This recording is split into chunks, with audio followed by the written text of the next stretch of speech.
안녕하세요. 병원혁신전략협회 김수정 대표입니다.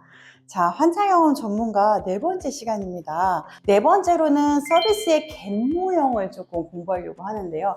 이게 사실은 제가 학부 때도 석사 때도 굉장히 중요하게 배웠던 학문 중에 하나고, 현장에서도 저는 굉장히 유용하게 쓰고 있는 이 모형인데요. 오늘 서비스의 갭이 어디서 발생되는지 그런 이야기들을 조금 나눌까 합니다. 자, 좀 어려울 수도 있습니다. 근데 개념은 사실 되게 쉽거든요. 근데 뭔가 이렇게 학문적으로 갭 모형으로 보니까 어렵게 느껴지긴 하는데요. 굉장히 쉬운 개념 중에 하나입니다. 우리는 사실은 저도 병원 지금 현장에서 수많은 컴플레인들을 다 분석하고 있거든요. 근데 컴플레인은 그냥 사실은 많은 병원에서는 아유, 또라이. 아유, 문제 있어. 아, 그 환자가 이상합니다.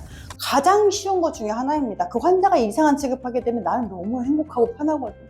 그러니까 우리가 제일 먼저 하는 게 그 환자가 이상합니다. 무리한 요구를 했습니다. 이렇게 취급하게 되면 사실은 우리 병원에는 성장할 수가 없습니다. 그럼 저는 얘기를 하죠.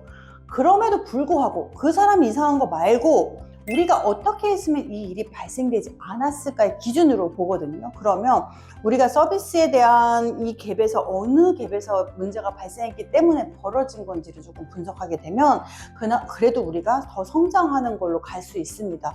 물론 정말 그 중에서는 무리하고 예민하고 우리가 사실은 그냥 지나쳐야 될 컴플레인도 분명히 있긴 있습니다. 그럼에도 불구하고 전 딱 하나입니다.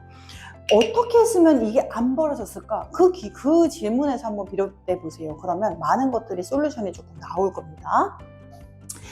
자, 이 서비스 차원에 대한 허용 구간에 대한 걸 먼저 말씀을 좀 드릴 건데요. 이게 보게 되면 기대의 수준이 있고요.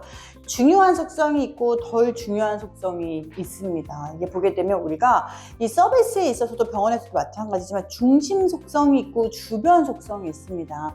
이 중심 속성은 내가 굉장히 중요시 생각하는 거, 아무래도 의사의 실력이라든가 아니면 뭐 중요한 나의 뭐 진료비라든가 이런 중요 속성이 있고요.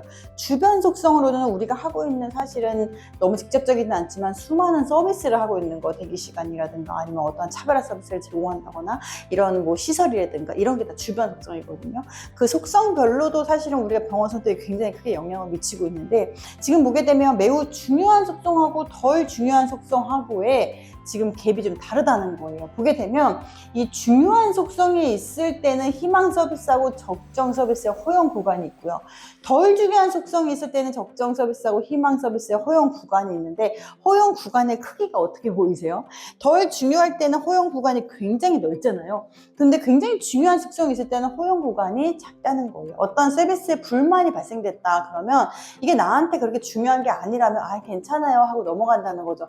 너무 중요했어. 그렇게 되면 사실은 그냥 넘어가기보다는 이게 뭔가 내가 이렇게까지 잘못한 거야 라고 했을 때 그 사람한테는 그만큼 그게 중요했기 때문이거든요. 그래서 굉장히 이게 허용 구간이 중요한 속성이냐 덜 중요한 속성이냐에 따라서 굉장히 많이 다르다라는 겁니다.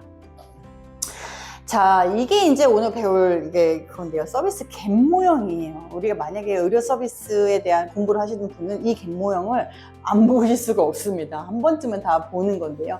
보게 되면 이 갭이 5가지 갭이 있다라고 이야기를 하고 있는데 차근차근 제가 설명을 좀 드릴게요.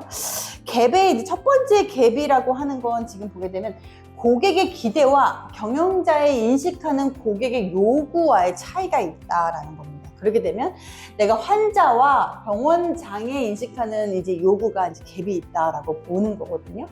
그리고 이게 갭2, 여기 보게 되면 갭2에서 발생하는 건데요. 이거는 경영자가 인식하는 고객의 요구와 이 병원에서 제공하는 서비스의 품질의 요소의 차이가 있다라고 하는 거예요.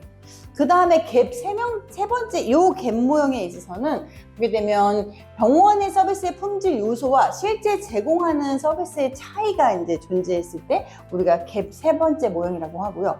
갭 네 번째 모형일 때는 실제 고객이 받는 서비스와 병원에 제공해 주기로 한 서비스의 갭 차이가 생기는 거죠. 그 다음에는 갭 5 같은 경우에는